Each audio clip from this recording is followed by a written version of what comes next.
La dernière fois, j'avais terminé en vous citant un passage assez typique du livre de Bertrand Russell, une exposition critique de la philosophie de Leibniz, dans lequel il suggère tout à fait ouvertement que Leibniz a eu deux philosophies, donc une bonne et une moins bonne. Il a rendu public la moins bonne et il a gardé pour lui celle qui était réellement bonne, mais il a fait essentiellement avec l'idée que cette philosophie-là donc aurait pu se heurter à des résistances considérables et qu'elle était probablement peu susceptible d'être comprise et par conséquent il valait mieux la garder pour soi. Alors aujourd'hui, j'aimerais que nous regardions d'un peu plus près cette question de savoir s'il est possible que Leibniz ait eu réellement deux philosophies différentes, notamment pour ce qui concerne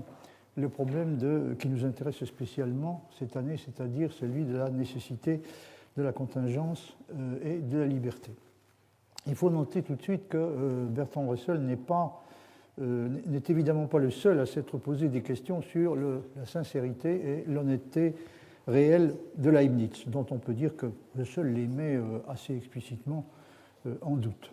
Alors, ce n'est pas du reste seulement à propos de lui, de Leibniz, mais également à propos de Descartes et de Spinoza, qu'on s'est demandé dans quelle mesure ce qu'ils ont écrit correspondait réellement à ce qu'ils pensaient, ou correspondait à ce qu'ils pensaient réellement. Mais la différence entre le cas de Spinoza et celui de Leibniz, on fait généralement une différence assez sensible, on leur applique deux traitements assez différents, et la différence donc est qu'on a tendance à penser que s'il y a eu peut-être également dans le cas de Spinoza une certaine différence entre les deux choses, c'est-à-dire entre ce qu'ils ont dit et ce qu'ils pensaient réellement, c'est dans le pire des cas, s'agissant de Spinoza, c'est dans le pire des cas simplement parce qu'il a été prudent, alors qu'on soupçonne souvent Leibniz d'avoir été tout bonnement hypocrite. Comme je ne dispose sur ce point ni de lumière spéciale, ni de conviction particulière, je me contenterai de renvoyer à ce que dit Patrick Rödl dans sa biographie imaginaire de Spinoza. Il s'agit du petit livre sur lequel l'attention a été attirée notamment, mais heureusement pas seulement, par le fait qu'il a été plagié par Alain Minck. Et en ce qui concerne cette question, que pensait réellement Spinoza? A-t-il dit réellement ce qu'il pensait? Patrick Rödl dit ceci, c'est le passage donc, qui commence au milieu de la page de gauche. La retraite, loin de l'agitation de la ville, la solitude jalousement protégée, le refus de toute obligation sociale, témoignent d'un rejet des autres assez radical, comme si Spinoza répétait le geste premier par lequel il avait été rejeté de son peuple et qu'il maintenait à l'égard de celui-même qui lui offrait avec le plus de franchise son amitié, une réserve que rien ne permettrait de surmonter. Spinoza se tient sur la réserve et tient en réserve ce qu'il ne délivrera qu'après sa mort, les opéras postuma. De cela relève également le vocabulaire qui est le sien et qui en a trompé plus d'un. Spinoza apporte peu de mots nouveaux, il utilise ceux que la tradition lui a légués, mais l'usage qu'il en fait en subvertit complètement le sens. Beaucoup se sont laissés prendre au premier livre de l'Éthique et ont vu dans ces pages, toutes pleines de Dieu, la preuve du caractère profondément religieux de Spinoza. Il fallait qu'il fût déiste pour parler ainsi de Dieu, ou pour le moins théiste ou même panthéiste, que sa philosophie fût la seule théologie rationnelle possible. Et lorsque Spinoza précise au livre 4 Dieu, autrement dit la nature, en latin Deus sive natura, le mal est déjà fait, et ce que cette équivalence a de scandaleux pour la pensée spiritualiste dominante passe quasiment inaperçu, mais ce piège, c'est bien Spinoza qui l'a lui-même dressé pour se protéger des accusations d'athéisme qui pouvaient toujours surgir. Donc il a fait preuve sur ce point d'une prudence réelle. Est-ce simple prudence, se demande Patrick Rödl, est-ce simple prudence qu'on expliquerait par le contexte troublé de l'époque? Ce serait trop facile, c'est dans le sentiment de posséder quelque chose que les autres n'ont pas, quelque chose qui ne sera jamais donné au public de son vivant, parce qu'il est bien incapable de le comprendre, quelque chose qu'il tient secret, scellé, au cœur même du dispositif géométrique qui en constitue l'armure protectrice inviolable, jusqu'au moment assez improbable où se rencontrera celui qui sera digne de l'entendre. Revanche d'un corps malingre et souffreteux, le système de Spinoza est un système à secret, comme on le dit, de certains secrétaires. Il faut bien des manipulations pour actionner le ressort dissimulé qui permet l'ouverture de la cavité où se trouve le trésor caché, mais la difficulté vient de ce qu'il n'y a pas de mode d'emploi et que rien n'indique qu'il y ait un secret. De là, sans doute, que tant d'exégètes spinoziens se soient contentés de suivre les arêtes vives du système, d'en répéter les articulations sans jamais parvenir à en percer le secret. Fin de citation. Alors, pour ce qui concerne l'attitude respective de Descartes de Spinoza et de Leibniz, il y a une chose, je crois qu'on peut dire, c'est qu'il y a incontestablement, Patrick Redel a raison sur ce point, chez Spinoza, un aspect, une dimension élitiste, entre guillemets, nettement plus affirmée. C'est-à-dire Spinoza se comporte comme quelqu'un qui est réellement convaincu, et qui d'ailleurs le dit, qu'il y a réellement des choses, et probablement des choses les plus importantes, qui ne peuvent être reçues que d'un très petit nombre de gens. Leibniz, au contraire, a tendance à essayer, dans tous les cas, de maintenir la plus grande continuité possible entre ses conceptions philosophiques et les façons de penser et de parler ordinaires. Alors, dans quelle mesure y réussit-il? Ça, c'est une autre question, mais en tout cas, il insiste à de nombreuses reprises sur ce point. Et à ce propos-là, j'aimerais vous citer un passage d'un texte qu'on appelle ordinairement la préface à Nisolius. Il s'agit d'une présentation que Leibniz a rédigée pour l'édition d'un livre dû à un humaniste italien qui s'appelait Mario Nizzolio. Le livre était paru en 1553, si je me souviens bien, et il avait comme titre Anti-Barbarus, donc l'anti-barbare, ou De veris principis et vera ratione philosophandi, c'est-à-dire donc l'anti-barbare, ou des vrais principes et de la vraie manière de philosopher. Donc le livre est paru à Parme en 1553, et la présentation que Leibniz a rédigée est intéressante, notamment parce que c'est un des endroits où il expose ses idées sur ce que doit être un style philosophique adéquat. Et il approuve alors totalement la protestation émise par Nisolius contre l'usage de termes techniques et barbares en philosophie, notamment contre l'abus que les scolastiques font de ce genre de terminologie, donc une terminologie inutilement technique. Et il approuve également, il faut le noter, l'option de Nisolius en faveur du nominalisme. C'est-à-dire, donc, il approuve la décision de Nisolius de rejeter la croyance à la réalité des universaux, mais comme il le fait d'ailleurs à d'autres endroits, il condamne néanmoins tout à fait catégoriquement certaines formes particulièrement radicales de nominalisme, et plus précisément celle de Hobbes. Alors dans ce texte, donc, il y a un passage qui est assez intéressant et assez révélateur, dans lequel Leibniz dit ceci: étant donné qu'il est établi que sont nulles les choses qui ne peuvent pas être expliquées en termes populaires, oui, donc d'une certaine façon, il considère que tout, y compris dans la philosophie, doit pouvoir s'expliquer en termes populaires. J'insiste sur ce point parce qu'on pourrait penser que Leibniz, étant donné les contributions majeures qu'il a apportées aux mathématiques et à la science en général, on pourrait penser qu'il se représente la philosophie complètement sur le modèle de la science, notamment pour ce qui concerne la technicité, c'est-à-dire qu'il pense que la philosophie doit être libre d'utiliser des termes tout aussi techniques, voire même éventuellement plus techniques que ceux des sciences. Or, ce n'est pas du tout le cas. Il dit donc, étant donné qu'il est certain que sont nulles et non avenues les choses qui ne peuvent pas être expliquées en termes populaires, il est établi également, donc il est certain également que le discours est d'autant plus clair que les termes sont plus populaires. Donc le discours est d'autant plus clair que les termes sont plus populaires, à moins peut-être que, étant donné la multiplication des mots qui va résulter de ce fait, le discours ne devienne déjà pour une autre raison, on le voit déjà, si vous voulez, se produire pour une autre raison, l'ennui, l'oubli et, de ce fait, l'obscurité. Il est clair que la norme et la mesure de l'utilisation des termes doit être, alors, ce qu'il appelle compendiosissimam popularitatem, c'est-à-dire la popularité la plus condensée possible, c'est-à-dire une combinaison de terminologie populaire au bon sens du terme, c'est-à-dire compréhensible par tout le monde, avec le caractère le plus succinct possible. Donc la norme et la mesure, c'est le compendiosissima popularitas, la popularité la plus condensée, ou le popularissimum compendium, c'est-à-dire le condensé le plus populaire. Et donc il a une position sur ce point qui est tout à fait claire, mais ils se rendent évidemment bien compte que ce qu'on peut obtenir dans ce domaine est quand même assez limité parce qu'il donne la raison. Il la donne dans ce passage, c'est que le discours devient très vite beaucoup plus long au point de devenir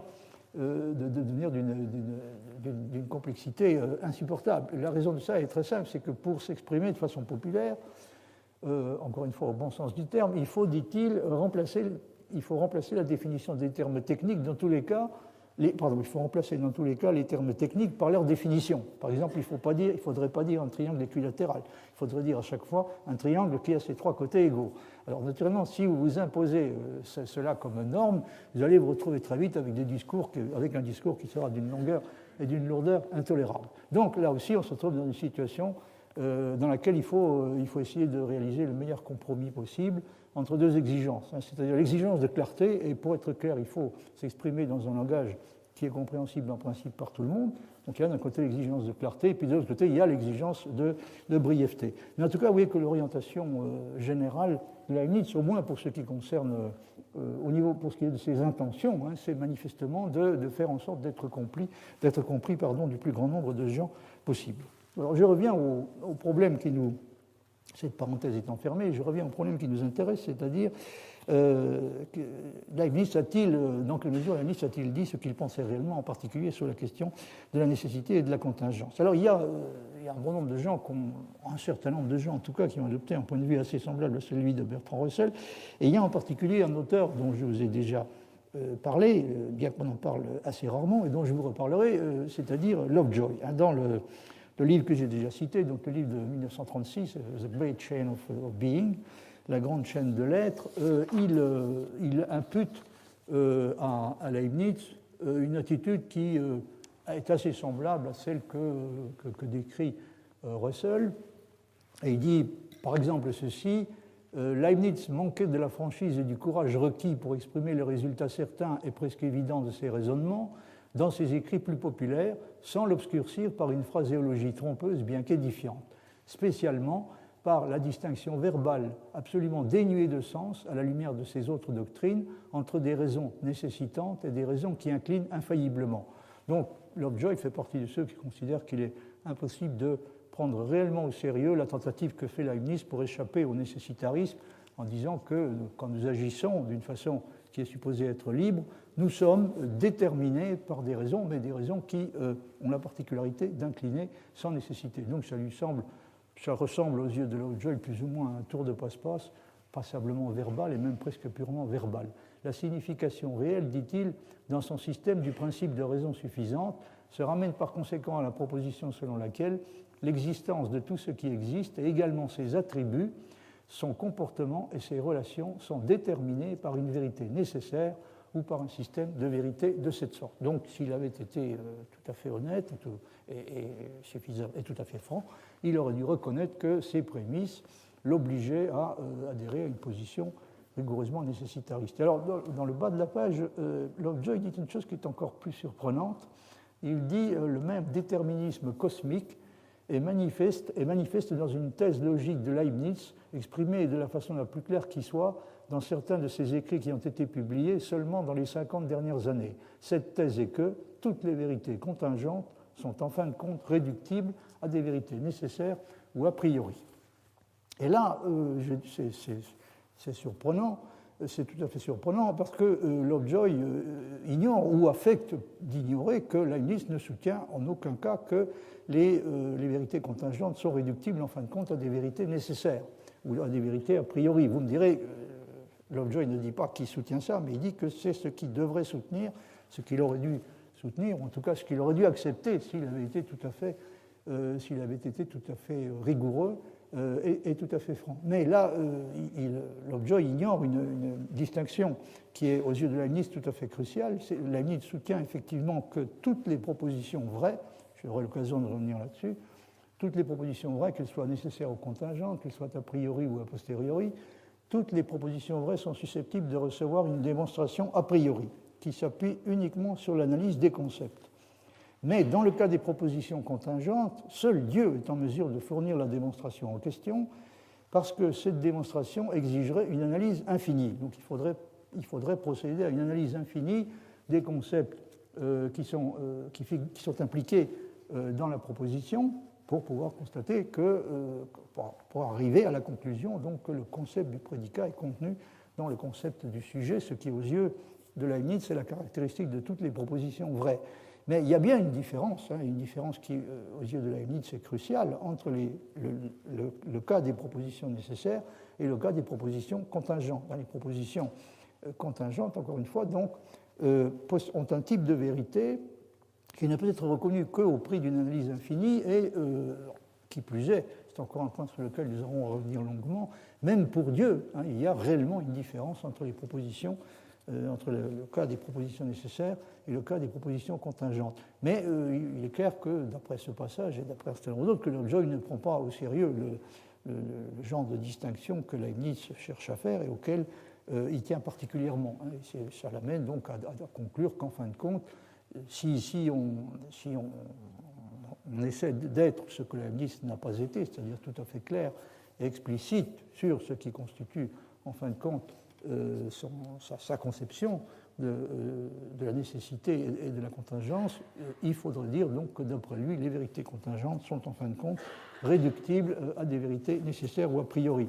J'insiste sur le fait que c'est une façon, alors pour le coup malhonnête, de représenter les choses, parce que si, pour établir la vérité d'une proposition contingente, on est obligé de procéder à une analyse infinie, on ne peut évidemment pas réduire une proposition contingente à une proposition nécessaire. Ça voudrait dire qu'on peut réduire une analyse infinie à une analyse finie, en tout cas pour ce qui concerne la question de la vérité, la question cruciale, c'est-à-dire la question de la vérité, plus précisément du genre de vérité auquel on a affaire, dans les deux cas, ce qui de toute évidence pour Leibniz n'est pas possible. Bon, mais là je ne veux pas anticiper parce que c'est un point sur lequel nous aurons l'occasion de revenir longuement. Alors, quelle est aujourd'hui la situation? Bon, Lovejoy écrivait en 1936, entre-temps, les choses ont tout de même évolué, et je pense qu'on peut dire sans grand risque qu'il n'y a plus beaucoup aujourd'hui de commentateurs sérieux qui seraient prêts à défendre l'idée russellienne d'une dualité réelle entre un Leibniz privé, et qui aurait choisi délibérément de le rester,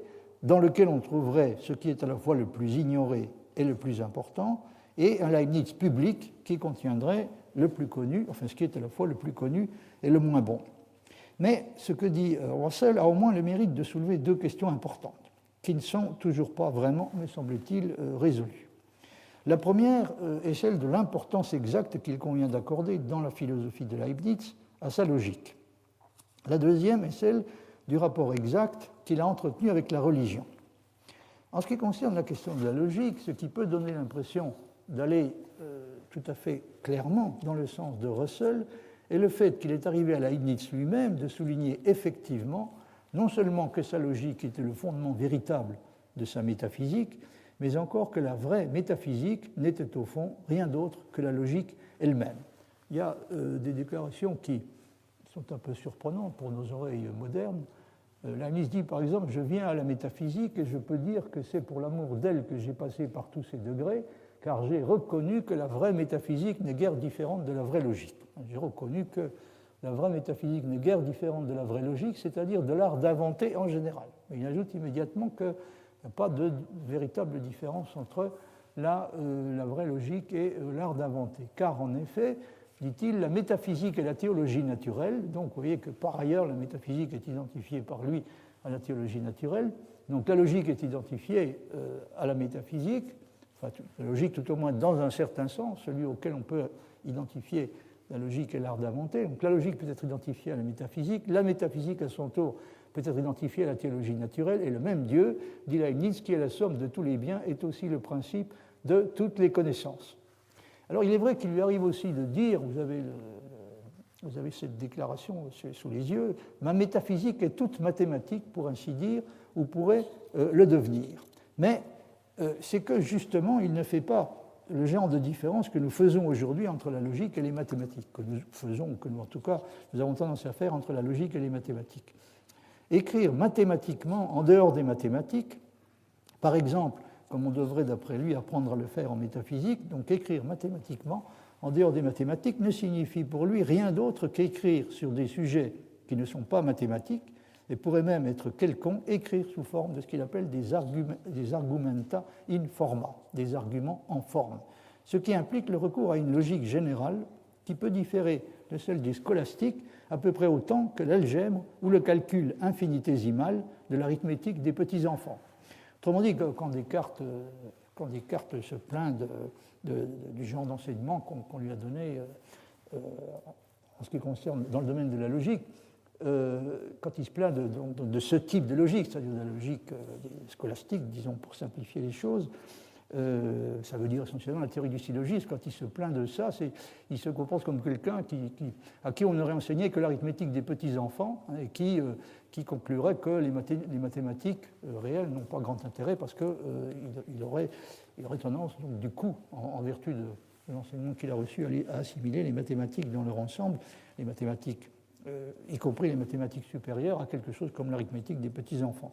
Donc, Leibniz se soutient qu'il y a une logique qui est bien différente de ça. Vous voyez par exemple ce qu'il dit dans ce passage. Il faut savoir, à propos de ce qu'il entend par les argumenta in forma, les arguments en forme, il faut savoir que par les arguments en forme, je n'entends pas seulement cette manière scolastique d'argumenter, donc ça c'est ce dont se plaignait Descartes, je n'entends pas seulement cette manière scolastique d'argumenter dont on se sert dans les collèges, mais tout raisonnement qui conclut par la force de la forme et où l'on n'a besoin de suppléer aucun article, de sorte qu'un sorite, un autre tissu de syllogisme qui évite la répétition, même un compte bien dressé, un calcul d'algèbre, une analyse des infinitésimales, me seront à peu près des arguments en forme, parce que leur forme de raisonner a été prédémontrée, de sorte qu'on est sûr de ne s'y point tromper. Donc vous voyez qu'il pousse son concept de logique, il a un concept de la logique qui est tel qu'au fond, pour lui, il dit qu'un calcul de comptable, c'est une démonstration. Hein, le calcul de comptable tombe sous le concept de ce qu'il appelle un argument en forme. Donc une démonstration est un calcul, et inversement, un calcul, y compris un calcul de comptable, peut être considéré comme une démonstration du résultat, une démonstration de son résultat. Alors évidemment, dans ces conditions, il est assez difficile de maintenir une distinction tout à fait stricte entre la logique, entre ce qui est logique et ce qui est mathématique. Donc encore une fois, aux yeux de Leibniz, les mathématiques supérieures représentent, simplement en vertu de ce qu'elles sont, représentent aussi une forme de logique supérieure, bien différente donc de ce qu'il appelle l'arithmétique des petits-enfants et qui d'après lui, la théorie du syllogisme, donc qu'on enseigne dans les écoles, correspond à peu près à quelque chose comme l'arithmétique élémentaire et même une arithmétique d'un type tout à fait élémentaire. Donc l'idéal, pour reprendre une expression de Leibniz, serait de pouvoir, vous avez l'expression sous les yeux, serait de pouvoir, dans tous les cas, quitter la méthode des disputes pour celle des comptes et raisonnements. N'oubliez pas que pour lui, même les comptes, encore une fois, il prend l'exemple, prend en dessin l'exemple d'un calcul de comptable, il dit qu'un calcul de comptable est un argument en forme. Donc, on peut tout à fait assimiler un calcul de comptable, encore une fois, à une démonstration. Et l'idéal, en ce qui concerne la métaphysique, donc, serait, comme il dit, de quitter la méthode des disputes pour celle des comptes et des raisonnements. Alors, le propre de... Oui, en ce qui concerne donc, ce qu'il appelle la logique, excusez-moi, la mise au point, si vous voulez, à laquelle il procède, en ce qui concerne ce qu'il faut entendre par la vraie logique. La vraie logique n'a pas grand-chose à voir à ses yeux, à ce dont se sont plaints les gens comme Descartes. Alors il y a un passage dans les opuscules et fragments inédits publiés par Couturat où il se demande, il s'interroge sur la question de savoir pourquoi, avec tous les moyens dont on dispose aujourd'hui, qui sont considérables, on ne réussit pas à faire davantage de progrès. Et pourquoi on ne progresse pas plus vite, étant donné les moyens qu'on a aujourd'hui à sa disposition pour progresser. Et il mentionne notamment deux raisons qui ont tendance à compliquer et à retarder le progrès. Alors la première, c'est ce qu'il appelle le defectus seriae voluntatis in hominibus, c'est-à-dire le défaut de volonté sérieuse chez les hommes, c'est-à-dire le manque de détermination. C'est parce qu'on n'est pas suffisamment on ne fait pas preuve de suffisamment de volonté. Et puis il y a une deuxième raison que vous avez dans le passage qui est sur l'écran, un deuxième obstacle est l'imperfection de l'art logique. Un deuxième obstacle est l'imperfection de l'art logique. Je suis d'avis en effet que la logique que l'on manie dans les écoles est aussi éloignée de la logique utile pour diriger l'esprit en ce qui concerne la recherche de vérités diverses que l'arithmétique enfantine de l'algèbre du mathématicien supérieur. C'est toujours la même idée sur laquelle je viens d'insister, qu'il ne faut pas se représenter la logique d'après ce qui n'en constitue que la partie vraiment la plus inférieure et la plus élémentaire, donc assimilable à peu de choses près à ce qu'il appelle l'arithmétique enfantine, par opposition à ce qu'il appelle l'algèbre du mathématicien supérieur. Le propre de la démonstration, d'après Leibniz, est de rendre la vérité en quelque sorte perceptible aux yeux, en faisant en sorte qu'elle devienne directement lisible dans les signes eux-mêmes. Les signes, dit-il, constituent le fil sensible, c'est une expression qu'il utilise, le fil sensible qui permet de s'orienter avec sûreté dans le labyrinthe de la pensée.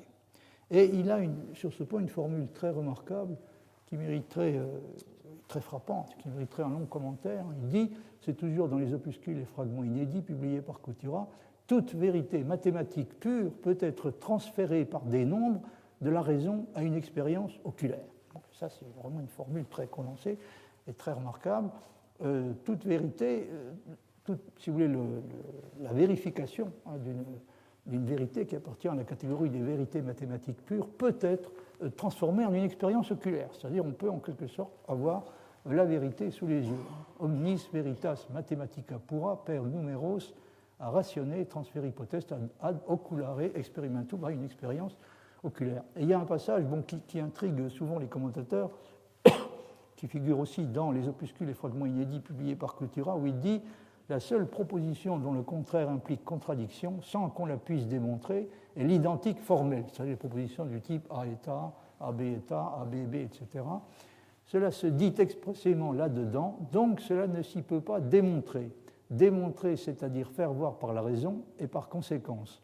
Cela s'y peut montrer à l'œil, donc cela ne s'y peut pas démontrer. Donc il semble suggérer que ce qu'on peut voir dans les signes eux-mêmes, dans les signes sensibles eux-mêmes, ce qui peut être vu de cette façon ne peut pas être... Il ne dit pas que ça n'a pas besoin d'être démontré, il dit même que ça ne le peut pas. Les sens font voir que A est une proposition dont l'opposé A n'est pas A, implique contradiction formellement. Or, ce que les sens font voir est indémontrable. Alors ça a suscité la perplexité de Couturat, et Couturat a ajouté une note dans laquelle il dit « Cet appel à l'évidence sensible, souligné, n'est guère conforme au rationalisme leibnizien ».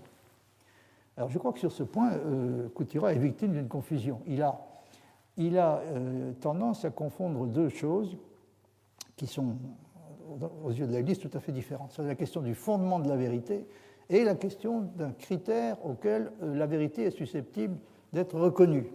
Ce n'est pas du tout la même chose. Si vous dites que dans certains cas, c'est le cas de la proposition identique, qu'il appelle identique formelle, la proposition 1 est A, si vous dites que dans les cas de cette sorte, la vérité de la proposition est directement lisible dans le signe sensible lui-même, elle est bien plus sûrement qu'elle ne pourrait l'être par une quelconque réflexion sur les idées. Si vous dites ce genre de choses, ça ne signifie pas du tout que le fondement de la vérité réside dans l'expérience sensible. Le fondement de la vérité réside bien entendu dans les concepts ou dans les idées, cela d'autant plus qu'il s'agit d'une vérité logique. C'est une vérité qui est a priori, qui appartient à la catégorie des vérités conceptuelles, mais ça n'empêche pas, encore une fois, aux yeux de Leibniz, il n'y a pas de contradiction dans son esprit que la vérité de ce genre de proposition puisse être perçue, c'est ce qu'il dit, puisqu'il dit que cela peut être vu, la vérité peut être perçue dans le signe sensible lui-même. Alors, il y aurait beaucoup de choses à dire sur ce point. J'ai reproduit encore un petit extrait d'un texte qui s'appelle Fundamenta Calculi Rationalis, donc fondement du calcul rationnel, dans lequel Leibniz dit tout raisonnement humain est effectué à l'aide de certains signes ou caractères. Et à ses yeux, la supériorité des mathématiques, la supériorité dont jouissent les mathématiques par rapport notamment à la philosophie, réside dans la capacité qu'elles ont, comme il dit, de rendre leur raisonnement sensible, c'est-à-dire de transférer en quelque sorte, si vous voulez, transformer la vérité, ou en tout cas la découverte de la vérité, de transformer la vérification en quelque chose qui ressemble fortement à ce qu'il appelait une expérience oculaire. Donc tout raisonnement humain est effectué à l'aide de certains signes ou caractères. Non seulement en effet les choses elles-mêmes, mais également les idées des choses ne peuvent ni ne doivent être toujours observées de façon distincte. Donc il ne faut pas s'astreindre à observer dans tous les cas les idées elles-mêmes. Il y a un moyen beaucoup plus sûr d'arriver au résultat auquel on cherche à aboutir, c'est de remplacer les idées par des signes. Et on obtient dans certains cas un critère beaucoup plus sûr de la vérité qu'on ne pourrait le faire si on s'astreignait dans tous les cas à en rester à la considération ou à la contemplation des idées. Donc non seulement en effet les choses elles-mêmes, mais également les idées des choses ne peuvent ni ne doivent être toujours observées de façon distincte par l'âme, et c'est pourquoi pour abréger des signes sont utilisés à leur place. Pas seulement pour abréger d'ailleurs, mais également pour faciliter la reconnaissance sûre de la vérité. Puisque démontrer une proposition signifie la réduire à une identité explicite par l'intermédiaire de définitions, il n'est pas surprenant que l'on rencontre fréquemment dans les textes de Leibniz de longues listes de définitions de notions. Il y a une quantité innombrable d'exemples dans les textes de Leibniz, sans arrêt, on le voit qui se lance dans de longues listes de définitions, ce qui, encore une fois, n'a rien d'étonnant, parce que si on veut procéder de façon démonstrative, il faut arriver à procéder de façon démonstrative, veut dire démontrer toutes les propositions que l'on peut être amené à affirmer, et démontrer, ça veut dire démontrer les propositions en question, veut dire les réduire à des identités, à ce qu'il appelle des propositions identiques formelles, par l'intermédiaire de définitions. Donc il est crucial de disposer de définitions pour tous les termes complexes et surtout de disposer des bonnes définitions, ce qui évidemment, ce qui vous en doutez, n'est pas une petite affaire, c'est même là que réside la difficulté principale. Donc si on met à part les axiomes, qui sont des identités explicites, tout repose dans la démonstration sur la possession de définitions appropriées. Il ne faudrait pas en conclure cependant qu'on trouve chez Leibniz de très nombreux exemples de démonstrations informant, bien qu'il affirme que l'idéal, disons la norme à laquelle devraient se soumettre dans tous les cas les philosophes, est celle qui consisterait à procéder toujours par la voie d'argumenta in forma, c'est-à-dire d'arguments en forme. Et encore une fois, ça ne signifie pas que c'est ce qu'il fait constamment, ni même que c'est ce qu'il fait très souvent. Comme c'est le cas la plupart du temps chez les philosophes, il en dit lui aussi nettement plus sur ce qu'il faudrait faire en principe qu'il ne le fait réellement.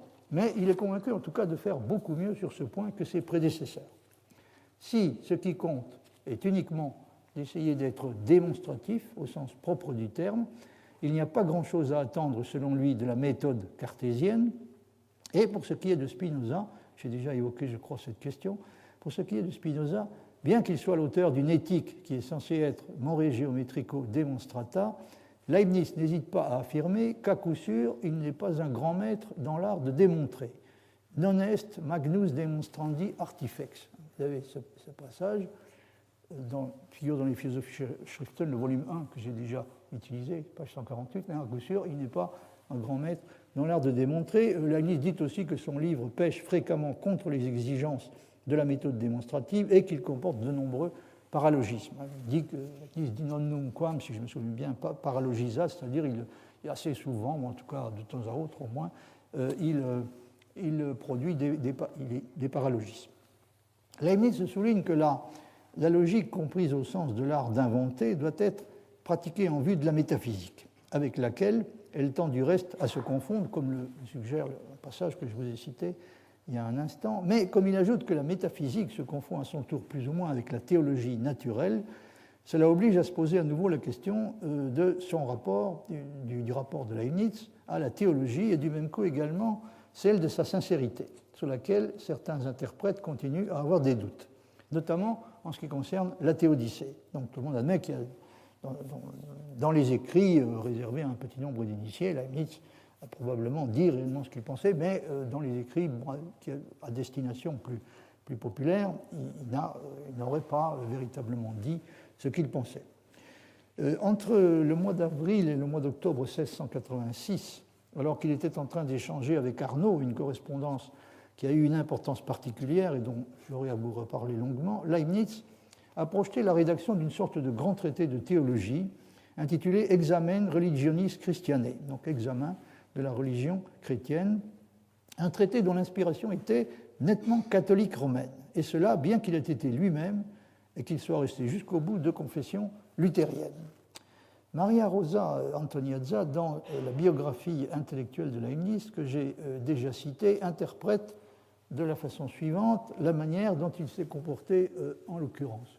Vous voyez le passage que vous avez sur l'écran. L'examen, dit-elle, semble avoir fait partie de la stratégie utilisée depuis longtemps par Leibniz, qui consistait à convaincre ses protecteurs, amis et correspondants catholiques que sa philosophie, de même que ses convictions religieuses, pouvaient en toute bonne conscience s'accorder avec tous les points doctrinaux principaux du catholicisme romain, quand ces points étaient exposés de façon appropriée. C'est très étonnant l'attitude de Leibniz sur ce problème de la réconciliation des différentes églises chrétiennes.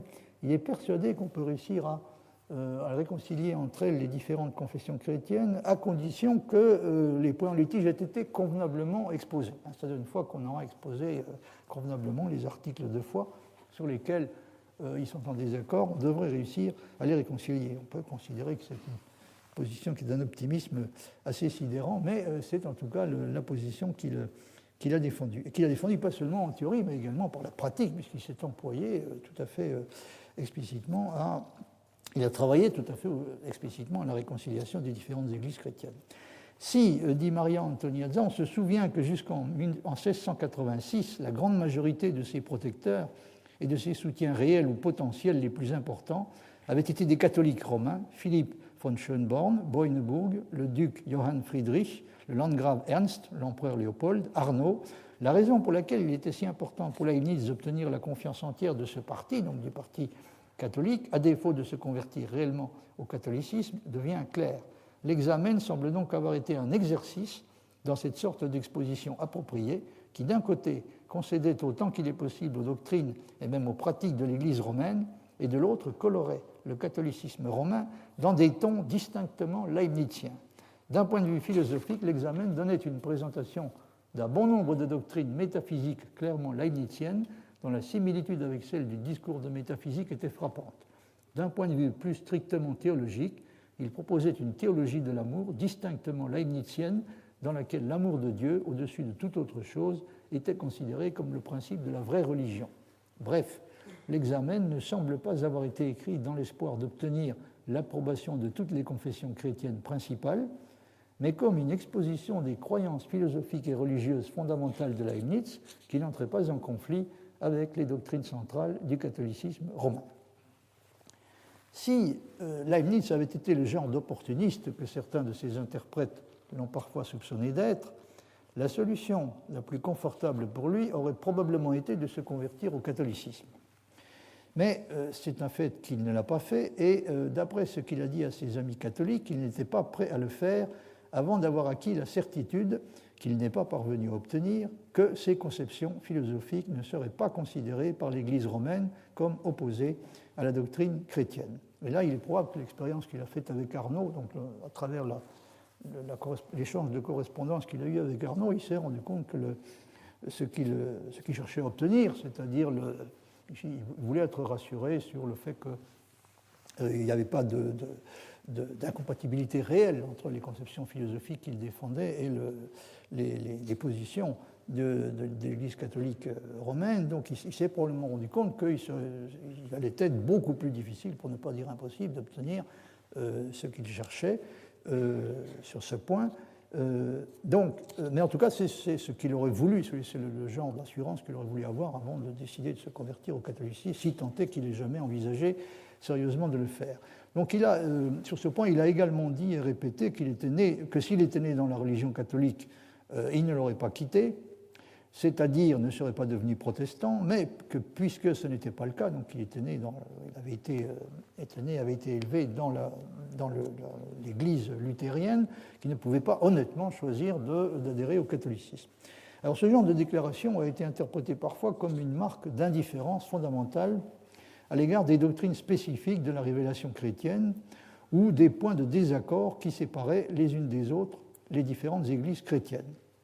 Autrement dit, Leibniz, qui n'accordait pas, semble-t-il, une importance considérable à la pratique religieuse, pratiquait, semble-t-il, très peu, il a été soupçonné de ne pas accorder beaucoup plus d'importance au contenu des croyances elles-mêmes. Il semble que dans la bonne société hanovrienne, on le considérait comme ce qu'on appelait un Glaubenist, c'est-à-dire un mécréant, enfin quelqu'un qui ne croit à rien. Mais là, tout de même, on est obligé de remarquer qu'on ne voit pas très bien comment quelqu'un qui aurait manifesté une indifférence de cette sorte aurait pu s'attaquer en même temps avec autant de sérieux et de persévérance à la discussion de questions théologiques précises et s'engager avec autant de détermination dans une tentative de réconciliation et de réunification entre les différentes versions de la doctrine chrétienne. Comme le dit Maria Rosa Antoniazza, sa biographe, dans la conception de Leibniz, les désaccords théologiques entre les confessions chrétiennes n'empêchaient pas la réunification, non pas parce qu'ils se souciaient peu des points de théologie délicats, mais parce qu'ils croyaient qu'en regardant les choses de près, on verrait apparaître un degré de concordance suffisant pour la réunification. De plus, spécialement jusqu'à la fin des années 90, Leibniz a été particulièrement convaincu de la proximité entre les confessions luthériennes et catholiques sur les questions fondamentales. Il devait évidemment se rendre compte que pour ce qui était de réconcilier le catholicisme et le luthéranisme d'un côté avec le calvinisme de l'autre, les choses risquaient d'être singulièrement plus difficiles. Alors ce qui est clair en tout cas, c'est que même s'il a été amené à proposer dans certains cas une version plus ou moins leibnizianisée de la doctrine chrétienne, ça me paraît incontestable, il aurait pu se trouver également contraint de proposer, au moins dans ses écrits publiés, une version quelque peu atténuée et convenablement christianisée de ses propres conceptions philosophiques réelles. Voyez par exemple ce qu'écrit sur ce point, en référence à la Théodicée, un commentateur qui s'appelle Robert Adams, qui est l'auteur d'un article classique sur la conception leibnizienne de la contingence. Donc l'article s'intitule les théories leibniziennes de la contingence, et le titre lui-même suggère déjà clairement qu'il y a probablement eu non pas une conception leibnizienne de la contingence, mais plusieurs conceptions que Leibniz n'a peut-être pas réussi à accorder complètement entre elles. Voici en tout cas ce que dit Adams à propos de Leibniz, et comme vous allez le voir, sans aller aussi loin que Bertrand Russell ou Lovejoy, il a le sentiment tout de même que, encore une fois, au moins dans la Théodicée, donc Leibniz n'a pas dit tout à fait ce qu'il pensait réellement, et peut-être ne pouvait pas du reste le dire. L'usage fréquent et non élucidé, dit-il, que fait le livre, il s'agit donc de la Théodicée, des termes nécessité morale, nécessité hypothétique et incline sans nécessité. Vous voyez qu'il considère que cet usage fréquent qui est fait de ces expressions, qui joue effectivement un rôle crucial, donc cet usage est non élucidé. Donc l'usage fréquent et non élucidé que fait le livre des termes nécessité morale, nécessité hypothétique et incline sans nécessité laisse le lecteur avec une impression moins nécessitarienne de la pensée de Leibniz que celle que laisseraient ces termes s'ils étaient accompagnés des expressions de leur signification qui sont présentées ou suggérées dans ses écrits moins publics. Donc, vous voyez que ça va un peu dans le même sens que Lovejoy et Russell. Ça revient en gros à dire qu'il était beaucoup plus nécessitariste dans ses écrits, dans les écrits qui étaient destinés aux initiés, il était nettement plus nécessitariste qu'il n'a cru possible de l'être dans la Théodicée, où il y a eu tendance donc à atténuer ses positions nécessitaristes ou nécessitariennes, comme dit Adams. On n'est pas rassuré sur la sincérité de Leibniz, donc on voit à nouveau apparaître la question de sa sincérité. On n'est pas rassuré sur la sincérité de Leibniz quand on lit dans une lettre de Leibniz à Debos qui discute l'usage de l'expression nécessité morale. Excusez-moi, je crois que dans le texte j'ai mis une lettre à Leibniz à Debos, il faut lire une lettre de Leibniz à Debos, mais je pense que vous aviez corrigé, qui discute l'usage de l'expression nécessité morale dans la Théodicée. Donc quand on lit le commentaire, et in universum vocabula ita interpretari malim ne quid consequatur quod male sonnet, ce qu'on peut traduire par et au total, je préférerais que les mots soient interprétés d'une manière telle qu'il n'en résulte rien de malsonnant. Donc, alors, jusqu'à quel point peut-on être inquiété par ce genre de déclaration? Bon, c'est une question qui est difficile à trancher, mais en tout cas, on voit là se manifester clairement un certain souci de prudence et donc une volonté tout à fait claire d'éviter autant que possible de heurter les opinions les plus courantes. Au total, je préférerais que les mots soient interprétés d'une manière telle qu'il n'en résulte rien de malsonnant. Alors le passage qui conclut cet article d'Adams, qui est un article très important sur les théories leibniziennes de la contingence, le passage qui conclut cet article mérite également d'être cité. Je vous le citerai dans un instant. Mais avant de le faire, je voudrais citer d'abord avec le commentaire de Henri Lestienne un extrait d'une note de Leibniz qu'il a publiée dans son édition critique du discours de métaphysique. Henri Lestienne pense pour sa part que la décision qu'a prise apparemment très tôt Leibniz de garder pour lui certaines choses essentielles s'explique entièrement par des motifs respectables. Comme vous l'avez vu, ce n'est pas tout à fait l'avis d'Adams, donc il parle d'un certain manque de sincérité. Alors voici ce que dit Henri Lestienne donc dans sa présentation, la présentation qu'il a rédigée pour son édition du discours métaphysique. Je cite, dans l'intéressante controverse que Leibniz soutint contre Pierre Bell, donc dans les années 1698-1702, à propos des réflexions du fameux article Rorarius, dont j'aurai à vous reparler, sur le système nouveau de la nature, ce dernier, donc le système, continue d'être discuté comme une hypothèse dont il s'agissait d'établir qu'elle est d'abord possible et ensuite la plus plausible de toutes les hypothèses possibles. Le subtil argumentateur, qui se doutait bien que son digne adversaire dissimulait sa ligne de retraite, prenait un malin plaisir à l'y pousser.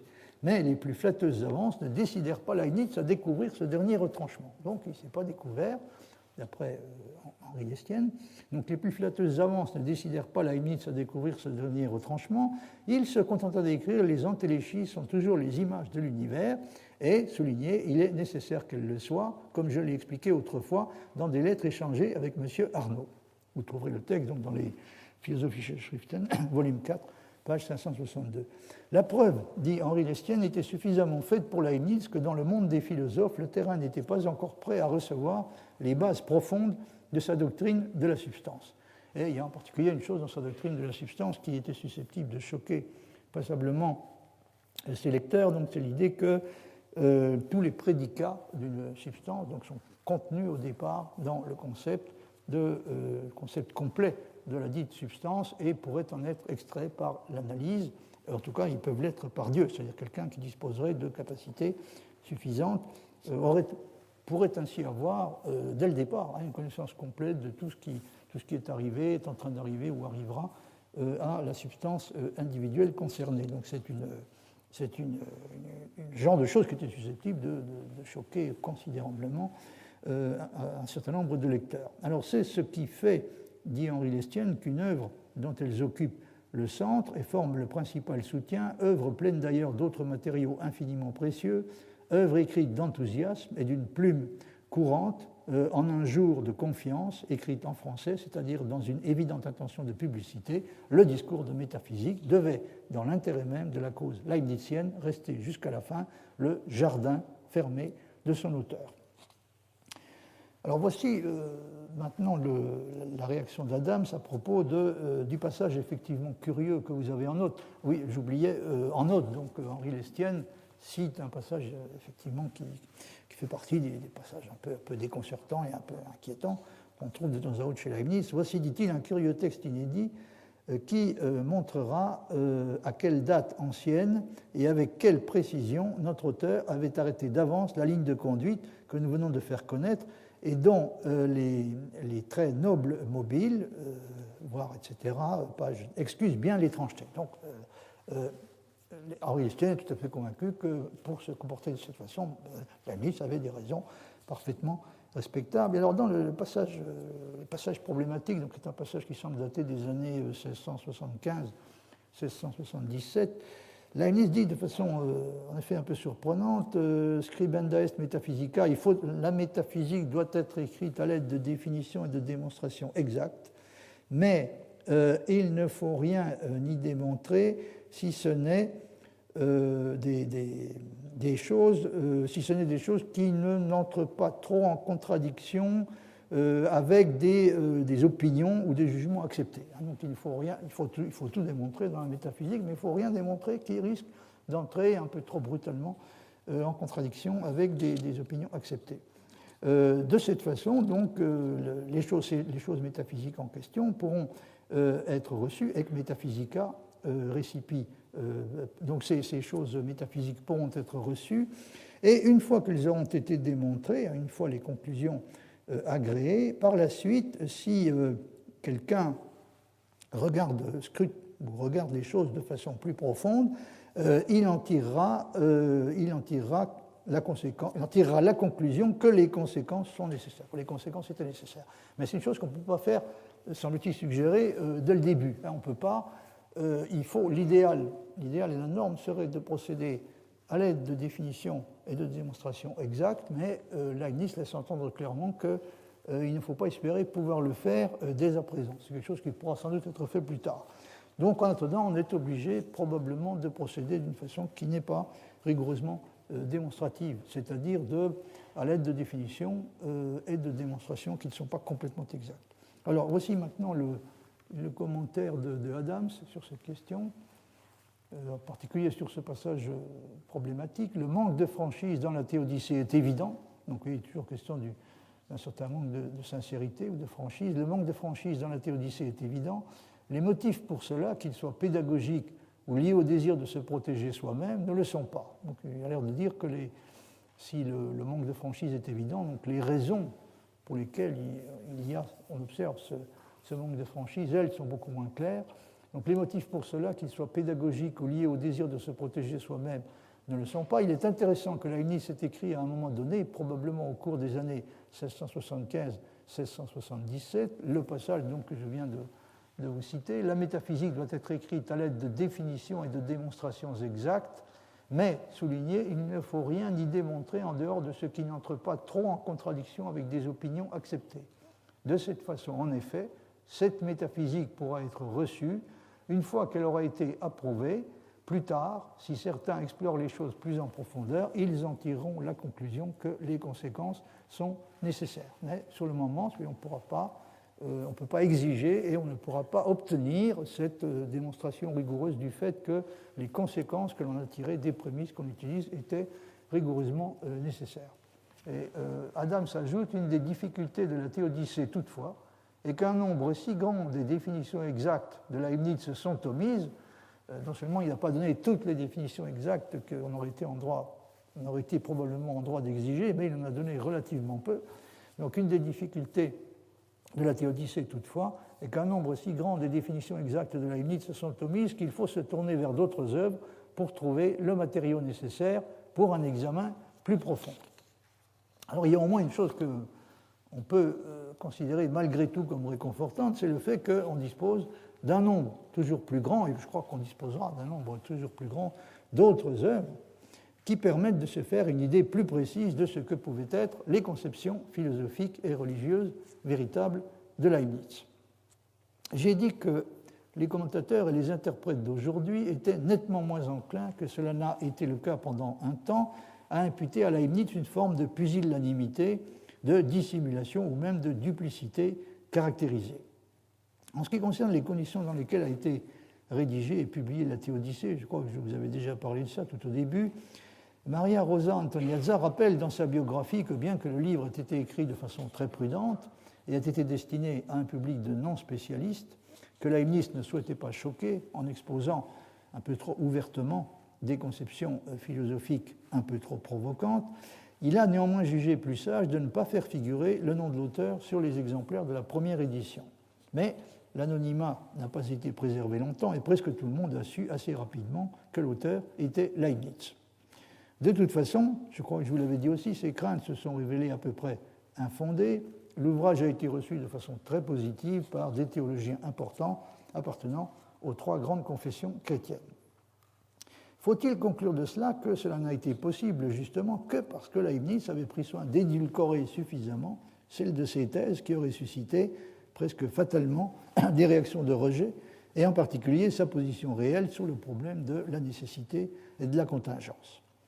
Ce n'est pas l'opinion de sa biographe qui estime plutôt que Leibniz pensait tout ce qu'il a écrit dans la Théodicée, mais ne pouvait pas et n'a pas voulu, pour des raisons que l'on peut comprendre facilement, dire tout ce qu'il pensait. Donc, en gros, Sa position consiste à dire qu'il pensait tout ce qu'il a dit, mais il n'a pas dit véritablement tout ce qu'il pensait. Vous voyez, par exemple, ce passage, si dans la Théodicée, il n'a, comme d'habitude, pas raconté l'histoire complète de sa philosophie, il n'a, d'une certaine façon, jamais raconté nulle part l'histoire complète de sa philosophie, puisqu'il n'y a jamais eu d'exposé réel de quelque chose qui pourrait être appelé le système de Leibniz, bien qu'il ait songé à différents moments de sa vie et jusqu'à la fin, donc à donner un exposé de cette sorte. En réalité, il ne l'a jamais fait. Donc, si dans la Théodicée, il n'a, comme d'habitude, pas raconté l'histoire complète de sa philosophie, d'un autre côté, il était convaincu de ce qu'il disait et le considérait comme suffisant pour le but qu'il se proposait, défendre la justice de Dieu et la religion chrétienne pour le public général éduqué. C'est ça qu'il cherchait à faire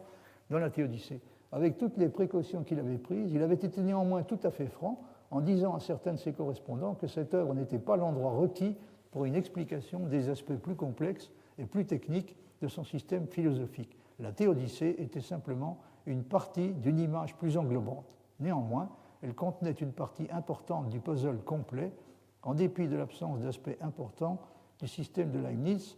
Dans la Théodicée, ce qui y était inclus correspondait à des conceptions authentiques défendues par le philosophe, la plupart d'entre elles attestées dans une vaste panoplie de notes privées et de lettres écrites pendant des années. Donc vous voyez que la biographe de Leibniz ne croit pas sérieusement à la possibilité qu'il y ait eu dans la philosophie, à l'intérieur de la philosophie de Leibniz, le genre de dualité qu'a cru reconnaître Bertrand Russell. Il est intéressant de remarquer que d'après ce qu'il a écrit à un de ses correspondants, Charles Hugoni, dans une lettre de novembre 1710, vous la trouvez dans les Philosophische Schriften, volume 3, page 321, dans cette lettre, Leibniz explique qu'il a songé sérieusement à donner de la Théodicée une version qui s'adresserait cette fois à un public nettement plus spécialisé, qui serait écrite en latin et qui aurait une forme rigoureusement démonstrative. Donc il a encore à la fin, donc il a entretenu ce projet de donner une version de la Théodicée qui soit véritablement conforme aux exigences de la méthode philosophique au sens propre du terme, c'est-à-dire une méthode démonstrative.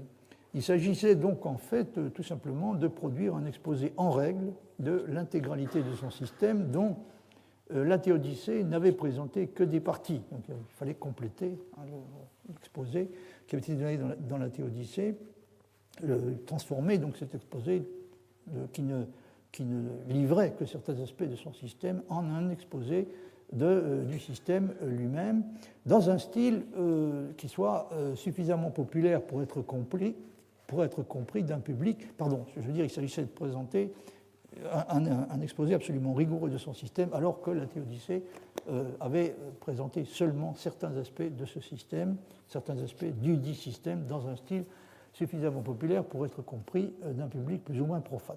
Et on peut remarquer aussi qu'à la fin de l'été 1715, donc un peu plus d'un an avant sa mort, Leibniz caressait apparemment encore le projet d'une exposition des idées développées dans la Théodicée qui satisferait rigoureusement les exigences de la méthode démonstrative. L'idée ne s'est malheureusement pas réalisée, mais c'est ça la question intéressante, que se serait-il passé si elle l'avait fait, c'est-à-dire si cette idée avait été réalisée. Russell a là-dessus une conviction tout à fait claire. Il pense et il écrit que si Leibniz s'était astreint une bonne fois à procéder de façon strictement logique, il se serait trouvé dans l'impossibilité de maintenir certaines des conclusions les plus importantes qui sont exposées et défendues dans ses ouvrages les plus populaires, en particulier en ce qui concerne le problème de la nécessité et de la contingence. Mais Leibniz lui-même, même s'il n'est jamais parvenu à réaliser le projet qu'il a hanté à différents moments, d'un ouvrage susceptible d'être considéré comme un exposé de son système, et non plus seulement de l'une ou l'autre de ses parties ou de l'un ou l'autre de ses aspects, Leibniz lui-même ne semble pas avoir eu le moindre doute sur la possibilité de mener à bien cette tâche sans avoir à se déjuger de quelque façon que ce soit. Je vous signale à ce propos l'existence d'un essai qui est dû à un commentateur qui s'appelle Donald Rutherford, qui l'essai s'intitule « Démonstration et réconciliation », l'éclipse de la méthode géométrique dans la philosophie de Leibniz. Et Rutherford défend l'idée que le choix de Leibniz de renoncer à une méthode d'exposition rigoureusement démonstrative qu'il considérait comme la seule qui soit absolument correcte en philosophie. Donc la décision de renoncer à ce mode d'exposition en faveur d'un style plus compréhensible pour le grand public, il suggère la possibilité que ce choix ait été motivé par l'adhésion de Leibniz aux valeurs de charité et de réconciliation qui constituaient un aspect important de son éthique. C'est, me semble-t-il, relativement plausible. Leibniz, qui était à la fois un avocat et un diplomate, il a exercé ces deux professions de façon tout à fait sérieuse. Leibniz était sûrement aussi un homme soucieux de faire preuve de charité, y compris dans le traitement et la discussion des questions intellectuelles. C'est seulement le contraire exact d'un terroriste intellectuel dans quelque sens que ce soit. Et il ne faut jamais perdre de vue que, même s'il passe généralement pour un philosophe particulièrement spéculatif et abstrait, il a toujours insisté, j'y ai insisté moi-même à différentes reprises, sur le fait qu'il tenait particulièrement à ce que sa philosophie soit utile au plus grand nombre, ce qui impliquait évidemment qu'elle soit d'abord compréhensible par le plus grand nombre, et il voulait que sa philosophie contribue de la façon la plus concrète possible à l'amélioration du sort de l'humanité par la contribution qu'elle était capable d'apporter, non pas seulement au progrès des sciences et des techniques, mais également à celui de la morale. Mais ces choses ayant été dites, on ne peut tout de même pas écarter totalement la possibilité que la volonté de concilier deux choses qui vont rarement tout à fait bien ensemble, le respect absolu de la vérité, qui constituait également un des principes fondamentaux de son éthique, et l'exigence de charité lui a posé des problèmes difficiles et qu'il n'a peut-être pas réussi à résoudre de façon entièrement satisfaisante.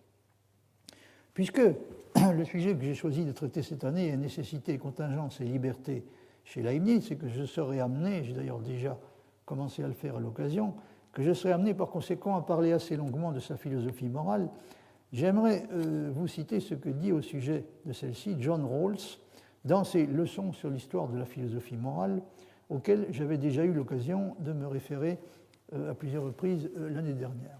Voici ce que dit Rawls à propos des différents auteurs qu'il a étudiés dans ce livre. Chacun des auteurs que nous étudions, et au nombre des auteurs qu'il étudie, figure en particulier, en plus de Leibniz, figurent en particulier Hume et Kant. Et il dit ceci: chacun des auteurs que nous étudions se sent concerné au premier chef par la relation entre, d'une part, la science moderne et, d'autre part, le christianisme et les croyances morales acceptées par les gens. Spinoza, Leibniz et Kant donnent chacun une réponse différente à cette question, mais tous font face au même problème. Il faudrait ajouter à des degrés divers. Tous font face au même problème. Parmi les auteurs en question, Leibniz est le grand conservateur, au meilleur sens du terme. Il accepte totalement la perspective morale du christianisme orthodoxe, tout en se confrontant avec succès, puisqu'il va même jusqu'à y apporter sa contribution, à la nouvelle science du jour, en la mettant au service de la théologie philosophique. Il est éminemment conservateur, au sens où Thomas d'Aquin l'était au XIIIe siècle, à savoir que saint Thomas se confronta à la nouveauté de l'aristotélisme médiéval et le mit au service de ses propres objectifs intellectuels dans sa magnifique somme, qui est une reformulation intégrale de la théologie chrétienne.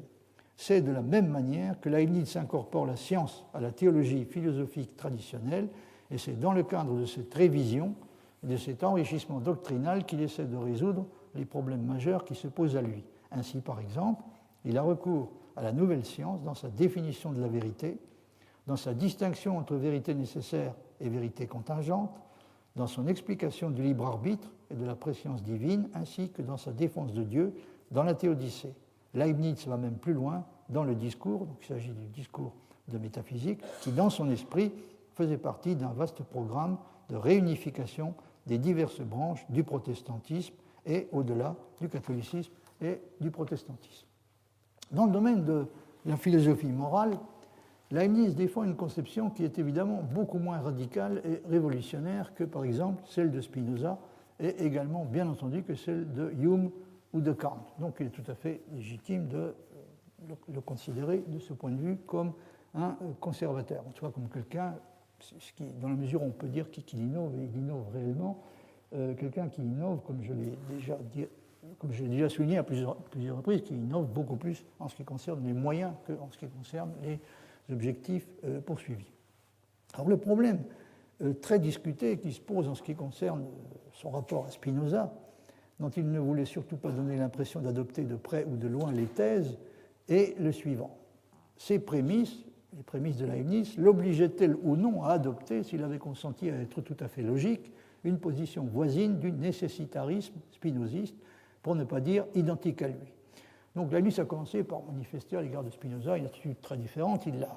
Il a été en correspondance avec lui, il l'a rencontré à Amsterdam, et il a au moins pendant un temps, manifesté une différence tout à fait explicite, tout à fait claire et explicite à l'égard de Spinoza. Et puis, à partir de ce moment, donc, il a donné l'impression de chercher à prendre au maximum ses distances par rapport à lui. Et donc, la question qui se pose est, est-ce qu'il a été sur ce point, est-ce que sur ce point, il n'a pas manqué au devoir d'honnêteté, et est-ce qu'il n'aurait pas dû, si, comme l'affirme Russell, s'il avait consenti à être tout à fait logique, est-ce qu'il n'aurait pas dû reconnaître qu'il était bien plus proche de Spinoza, qu'il ne l'a avoué, en tout cas dans ses écrits destinés au grand public, ou est-ce que même il n'aurait pas dû admettre que sa position était tout simplement impossible à distinguer du nécessitarisme spinoziste. Et est-ce parce qu'il s'était rendu compte de cela qu'il a choisi de biaiser, pour ne pas dire de dissimuler, et de s'abstenir de donner le genre de définition et de démonstration exacte qu'il considérait en principe comme indispensable dans la métaphysique. Donc nous retombons sur le problème que j'évoquais précédemment. Qu'est-ce qui serait passé s'il avait appliqué, la maxime qu'il formule dans le passage, enfin qu'il formule à de nombreux endroits, hein, c'est-à-dire la méthode appropriée pour la philosophie est celle qu'elle devrait s'imposer dans tous les cas, donc celle qui consiste à donner des définitions et des démonstrations exactes. Qu'est-ce qui serait-il passé s'il avait lui-même soumis l'exposé de sa propre philosophie à ce genre de normes? Alors Bertrand Russell n'a pour sa part pas beaucoup d'hésitation sur la réponse qu'il convient de donner à la première question que j'ai posée, puisque, à savoir, est-ce que Leibniz a procédé de façon tout à fait rigoureuse et honnête, puisque chez Leibniz, l'existant semble être défini comme étant l'ens maxime possibile, autrement dit, celui qui est compatible avec le plus grand nombre de choses, et que tous les possibles tendent naturellement à l'existence en fonction du degré de perfection qu'ils comportent, qu'est-ce qui peut bien rendre nécessaire, en plus de cela, la postulation d'un acte de création? Alors Russell, sur ce point, tire argument de certains des fragments qui viennent d'être publiés par Couturat, c'est-à-dire entre la première et la deuxième édition du livre. Couturat a publié les fameux opuscules, les fragments inédits, auxquels je me réfère fréquemment. Et donc Russell, quand il rédige la préface pour la deuxième édition, dont sont extraites les citations que je vais vous donner, quand il rédige donc la préface à la deuxième édition, évidemment il voit son interprétation de l'attitude de Leibniz, il la trouve renforcée de façon très caractéristique par certains des fragments qu'a publié Couturat. Par exemple, celui-ci, l'existant, à définir hypocet existens, l'existant pourrait être défini quod cum pluribus compatibile est, quam quod libet aliud incompatibile cum ipso, c'est-à-dire l'existant pourrait être défini comme ce qui est compatible avec plus de choses que quoi que ce soit d'autre qui est incompatible avec lui-même. Donc c'est l'existant. Et il s'agit bien de tentative de définition, enfin d'une proposition de définition, l'existence qui est compatible avec plus de choses que ne l'est quoi que ce soit d'autre qui est incompatible avec lui-même. Vous voyez encore ce passage un peu plus long qui est rédigé de façon un peu confuse, mais enfin je crois que le sens général est tout à fait clair. C'est également dans les opuscules et fragments inédits publiés par Couturat. Leibniz dit, on demande ce que signifie to existant, to existence, on demande ce que signifie l'existant, car l'existant est en tout cas l'être, ens, ou le possible, et assez souvent Leibniz donc identifie le ens et possibile, donc l'être et le possible. Donc la notion d'ens, d'être elle-même, n'implique pas encore l'existence et est assez fréquemment identifiée au possible. Or, donc c'est l'existence, c'est l'ens, ou le possible, est quelque chose en plus. Quoi en plus exactement? Or, tout bien considéré, dit Leibniz, je ne vois pas ce qui est conçu d'autre dans l'existant qu'un certain degré d'être, puisqu'il peut être appliqué à des êtres variés. Encore que, je ne veuille pas dire que quelque chose qui existe est possible ou est une existence possible, donc on ne peut pas réduire l'existence à l'existence possible. L'existence réelle ne peut pas être réduite à l'existence possible. Celle-ci, en effet, n'est rien d'autre que l'essence elle-même, donc l'existence possible n'est rien d'autre que l'essence elle-même.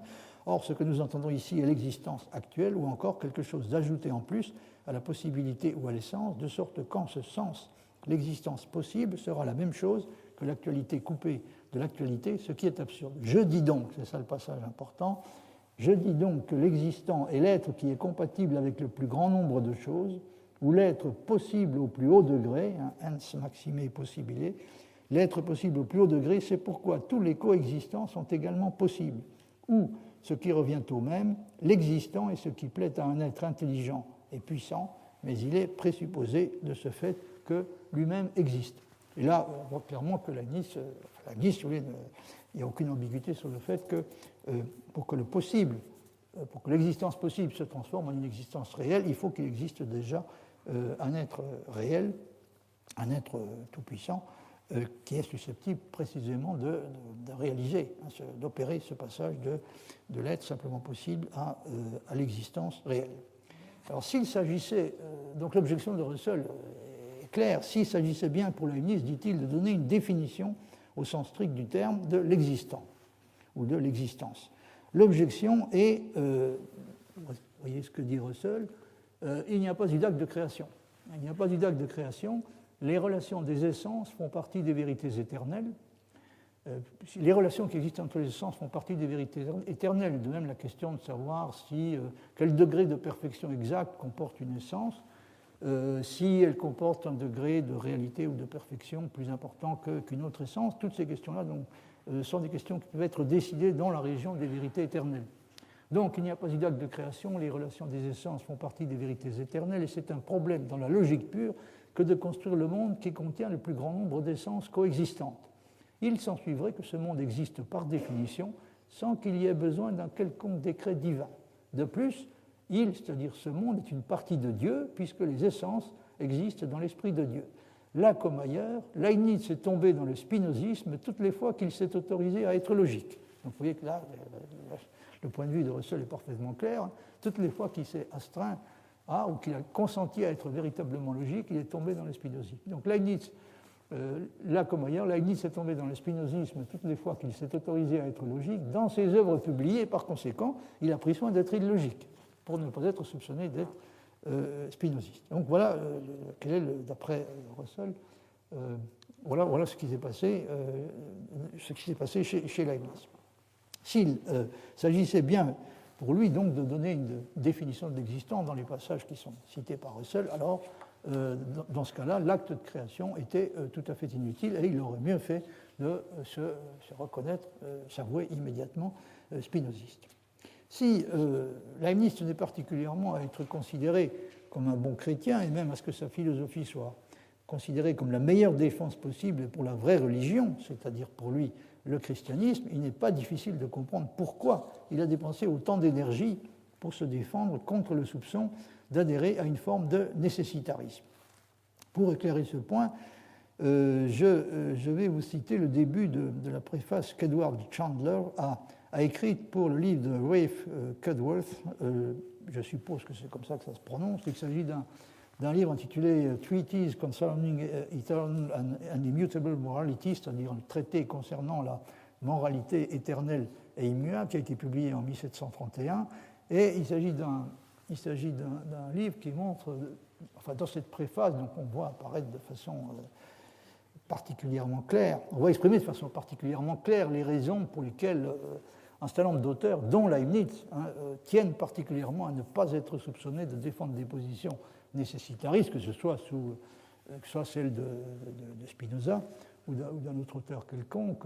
Hobbes est généralement critiqué pour les mêmes raisons par les auteurs en question. Donc là, il s'agit d'un livre de Cudworth que Leibniz n'a pas lu parce qu'il a été publié seulement en 1731, et donc Leibniz était mort depuis 1716, mais il avait lu un autre livre de Cudworth qui avait été publié en 1678 et dont j'aurai à vous parler parce qu'il y a un rapprochement vraiment intéressant à faire entre Cudworth et Leibniz sur certaines questions fondamentales de morale et de politique.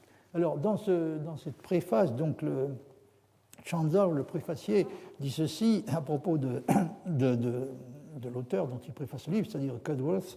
Il vivait en un siècle où les controverses concernant la liberté et la nécessité, qui se mêlaient aux intrigues politiques des chefs de partis opposés, avaient contribué à provoquer de fortes convulsions au sein de l'État et à exercer une influence non moins funeste sur les principes et les mœurs de l'ensemble de la population.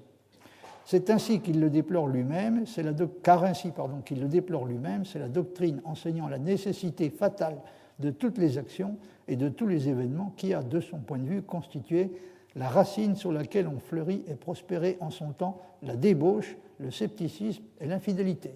Vous voyez, c'est le nécessitarisme qui est supposé être responsable de toutes ces choses, donc notamment la débauche, le scepticisme et l'infidélité.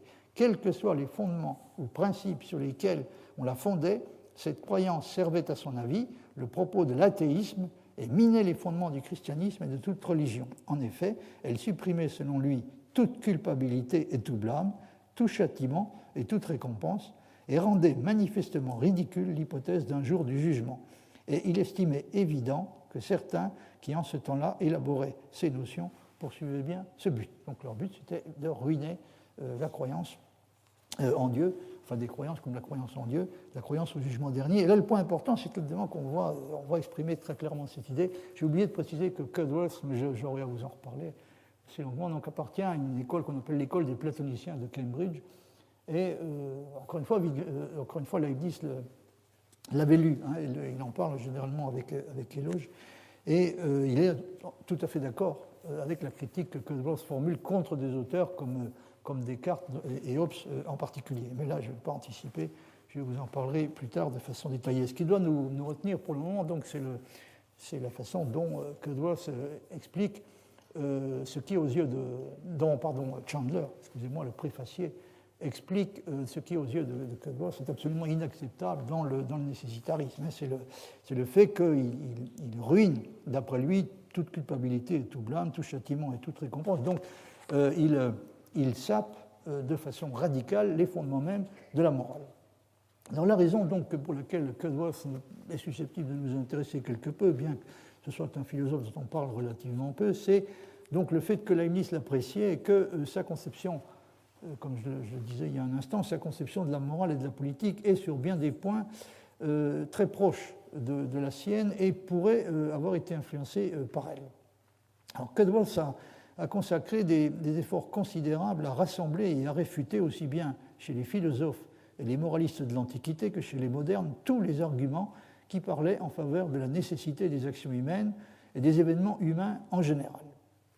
Et comme l'explique Chandler, c'est un aspect qui a intéressé Leibniz, comme l'explique Chandler, Cudworth distinguait trois grandes espèces de fatalisme. Le passage qui nous intéresse, donc celui qui commence le deuxième alinéa, donc de la page de gauche, hein, il distinguait en conséquence trois sortes de fatalité. Encore une fois, donc on peut considérer que le travail de Cudworth a consisté pour une part importante dans une espèce de combat de titan, si on peut dire, contre ce qui lui semblait représenter le fléau philosophique par excellence, hein, c'est-à-dire le nécessitarisme, le fatalisme, comme il l'appelle, sous toutes ses formes. Et d'après Chandler, donc, il distinguait en conséquence trois sortes de fatalités. De manière à les traiter chacune séparément, il citait d'abord celle qui est naturelle ou matérielle et qui excluait Dieu, excluant Dieu du système supposé que la matière sans vie est mue mécaniquement et est le principe premier et la cause première de toute chose. Alors ce fatalisme-là donc, constitue à proprement parler le fatalisme athée, donc il s'agit de ce qu'on peut appeler le fatalisme naturaliste ou matérialiste et athée. Épicure en avait, estimait-il, été le défenseur dans l'Antiquité, et c'est afin de réfuter ce penseur, ainsi que les autres partisans de la nécessité matérielle atomiste, qu'il publia son livre érudit et sans réplique auquel il donna le titre de « Véritable système intellectuel de l'univers ». Il s'agit du livre que j'ai mentionné, The True Intellectual System of the Universe. Comme vous pouvez le remarquer, les titres des ouvrages de l'époque ne brillent pas toujours par la modestie, donc là, il s'agit de rien de moins que le véritable système intellectuel de l'univers. Et ce livre-là, donc Leibniz l'avait lu et il en a recopié certains extraits. Je vous reparlerai de ça plus tard. Donc nous avons une première version du fatalisme, qui est le fatalisme matérialiste et athée, représenté naturellement par Épicure, représenté entre autres par Épicure dans l'Antiquité. Venait en second le fatalisme théologique ou divin, qui certes admet verbalement l'existence de cet être intellectuel distinct de la matière que nous appelons Dieu, mais qui pourtant, en affirmant que ce dernier décrète et détermine sans tenir compte de quoi que ce soit à toute chose, les bonnes comme les mauvaises, rend en fait toutes les actions également nécessaires pour nous. En conséquence, la volonté de Dieu n'est pas réglée par sa bonté et sa justice essentielle et immuable.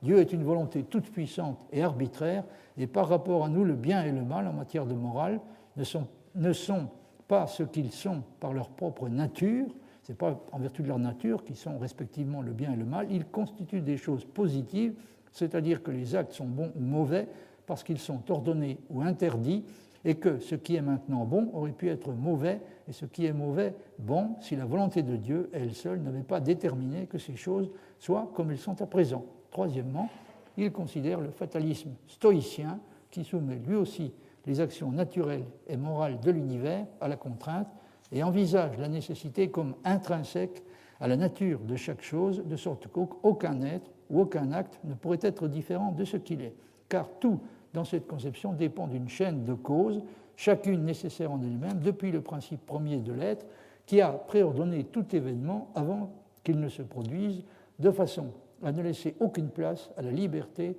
ou à la contingence, où que ce soit dans le monde. Ces deux dernières hypothèses fatalistes, donc le fatalisme que Cudworth appelle théologique et le fatalisme stoïcien, donc ces deux dernières hypothèses fatalistes n'ont pas été abordées de manière approfondie dans son système intellectuel, parce qu'il avait l'intention de leur accorder une attention plus particulière et plus considérable. Cependant, les ennuis de santé, la brièveté de sa vie et d'autres raisons que nous ne connaissons pas, l'ont empêché d'achever ce que le monde attendait avec intérêt et que personne après lui n'a été en mesure de nous procurer. Donc, dans le livre que Leibniz a lu, le livre de 1678, le véritable système intellectuel de l'univers, dans ce livre, donc, ce qui est exposé dans ce livre-là est essentiellement la critique de la première espèce de fatalisme, c'est-à-dire le fatalisme naturaliste ou matérialiste et athée. Alors, il y a des déclarations assez élogieuses de Leibniz donc, sur Cudworth qu'on trouve à différents endroits, en particulier celle-ci qui figure, que vous trouvez dans les... J'ai oublié de dire oui, que Leibniz a été en correspondance avec la fille de Cudworth, Lady Masham. Donc, il y a une correspondance entre lui et elle, et c'est elle qui lui a envoyé à un moment donné un exemplaire du véritable système intellectuel de l'univers.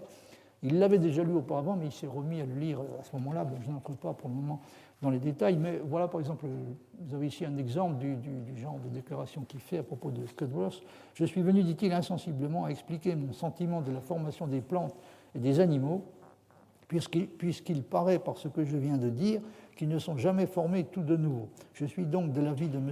Cudworth, dont l'excellent ouvrage me revient extrêmement, dans la plus grande partie, que les lois du mécanisme toutes seules ne sauraient former un animal, là où il n'y a rien encore d'organisé. » Donc, Leibniz pense que stricto sensu, de l'organisation ne peut pas sortir de quelque chose qui est radicalement inorganisé. Des êtres organisés ne peuvent sortir que de quelque chose qui est déjà, dans une certaine mesure, organisé. Et il approuve sur ce point totalement la position qui est défendue par Cudworth. Et je trouve, dit-il, qu'il s'oppose avec raison à ce que quelques anciens ont imaginé sur ce sujet, et même M. Descartes dans son Homme, donc dans son traité de l'homme, dont la formation lui coûte si peu, mais approche aussi très peu de l'homme véritable. Alors c'est dans un texte qui s'intitule « Considérations sur les principes de vie et sur les natures plastiques » par l'auteur du système de l'harmonie préétabli, et ce concept de nature plastique est précisément un concept qui vient de Cudworth. Comme j'aurai l'occasion d'y insister plus tard, Leibniz approuve aussi entièrement la critique du fatalisme théiste ou théologique. Alors, en ce qui concerne la question du fatalisme stoïcien, comme on le verra, la position de Leibniz est nettement moins proche de celle de Cudworth. Il a tendance, de façon générale, à défendre les stoïciens, je l'avais déjà signalé, j'y reviendrai, mais donc il accepte totalement la critique du fatalisme matérialiste ou athée, et il accepte tout aussi complètement la critique radicale du fatalisme théiste ou théologique, qui est à certains égards encore plus pernicieux, puisque, tout en admettant verbalement l'existence de Dieu, ce genre de fatalisme fabrique un Dieu dont la puissance n'est pas limitée et réglée par sa bonté et sa justice. Donc là, dans cette version du fatalisme, ce qui est crucial, c'est le fait que tout arrive nécessairement en vertu des décrets, donc en vertu de la volonté d'un être tout-puissant qui exerce sa volonté sans être dirigé et limité dans ce qu'il veut et dans ce qu'il fait, sans être dirigé et limité de quelque façon que ce soit par une idée de la bonté et de la justice. Donc on a affaire à un Dieu qui se conduit tout simplement comme un potentat arbitraire et despotique. C'est ce qui caractérise ce type de fatalisme dont Edwards se dit qu'au fond, il ne se distingue pas véritablement du fatalisme athée parce que Edwards classe Descartes dans cette catégorie, c'est-à-dire il soupçonne fortement Descartes d'être un représentant de ce type de fatalisme dans la mesure où il a soumis les réalités comme le bien et le mal à la volonté, ces réalités-là aussi, à la volonté de Dieu, donc il les a placées sous la dépendance de la volonté de Dieu, sans référence à une quelconque notion de bonté et de justice antécédente, ce qui, aux yeux de Edwards, c'est une des façons les plus sûres qui soit de conduire à nouveau à l'athéisme, puisque se représenter un Dieu de cette sorte revient à donner dans ce que Leibniz appelle la diabolisation de Dieu, du Verteufelung Gottes, c'est-à-dire à se représenter un Dieu qui est impossible à distinguer du diable. Alors Leibniz a clairement senti à certains moments à quel point sa conception pouvait donner l'impression de s'approcher dangereusement de celle de Spinoza, et il a cherché alors à s'en éloigner au maximum en expliquant que ce n'est pas la nécessité qui a, si l'on peut dire, choisi entre les possibles en fonction de leur nature, comme on l'a vu, c'est ce que suggère Russell, ce n'est pas la nécessité donc, qui a fait le choix, ce n'est pas la nécessité qui a choisi entre les possibles en fonction de leur nature, et plus précisément de leur degré de perfection. Il a fallu réellement que quelqu'un, en l'occurrence Dieu, choisisse. Alors, vous voyez par exemple sur ce point le passage qu'on cite souvent du dialogue de Théophile avec Polydore. Je vais peut-être terminer là-dessus parce que je m'aperçois que j'ai déjà considérablement abusé de votre patience. Je vais au moins vous lire, donc, en terminant et en remettant peut-être, ça sera plus sage, le commentaire à la prochaine fois, ce fragment donc, du dialogue de Théophile avec Ariste. Alors, je crois que je l'ai reproduit, oui. Je ne sais pas que ce soit d'une lisibilité extrême, mais j'espère que c'est tout de même un peu lisible. Alors, Théophile dit je vous entends, feignons qu'il y ait des êtres possibles A, B, C, D, E, F, G. Donc, nous avons 7 êtres possibles A, B, C, D, E, F, G, également parfaits et prétendant à l'existence. Donc, nous avons ces 7 êtres possibles, donc il est important de noter qu'ils sont également parfaits et ils prétendent tous à l'existence en fonction de leur degré de perfection. Et comme ils sont également parfaits, ils ont une prétention égale à l'existence. Alors bon, là, Leibniz se livre dans un petit jeu combinatoire. Il y a des incompatibilités. Il y a d'incompatibles A avec B, B avec D, D avec G, G avec C, C avec F, et F avec E. Je dis qu'on pourra faire exister 2 ensembles de 15 façons. Donc il y a 15 façons possibles de faire exister simultanément 2 de ces êtres, A, B, C, D, E, F, G. Les 15 façons possibles sont AC, AD, AE, AF, AG, BC, BE, BF, BG, CD, CE, DE, DF, EF, FG. Alors, ou bien 3 ensembles des manières suivantes. Il y a aussi un certain nombre de façons possibles de faire coexister 3 de ces êtres. Et Leibniz les énumère. Ce sont ADF, AEG, AFG, BCE, BEG et BFC, ou bien 4 ensembles de cette seule manière ACDE. Et là, c'est extrêmement important que Leibniz prend à dessein une situation dans laquelle il n'y a qu'une possibilité de faire exister, de réaliser la meilleure combinaison possible. C'est-à-dire la seule possibilité de faire exister ensemble 4 êtres, 4 des 7 êtres possibles, considérés, c'est-à-dire A, B, C, D, F, G, et de faire coexister, et de réunir donc A, C, D et E. Il est essentiel qu'il n'y en ait qu'une, parce que s'il y en avait plusieurs, il n'y aurait aucune raison de choisir entre ces différentes combinaisons. Pour la raison que, comme il a pris au départ des êtres qui sont également parfaits, donc une prétention égale à l'existence, imaginez qu'il y ait plusieurs façons de faire coexister 4 des êtres concernés, il n'y aurait strictement aucune raison de choisir entre eux. Et si Dieu s'était trouvé dans une situation de cette sorte, au départ, au moment où il a dû faire un choix, choisir le meilleur des mondes possibles, et il aurait été tout simplement dans l'impossibilité de créer quoi que ce soit, parce qu'il n'aurait eu aucune raison de choisir entre ces différentes possibilités. Donc là, ce n'est pas par hasard que Leibniz dit, prend une situation dans laquelle il n'y a qu'une... La combinaison idéale ne peut exister qu'un exemplaire unique.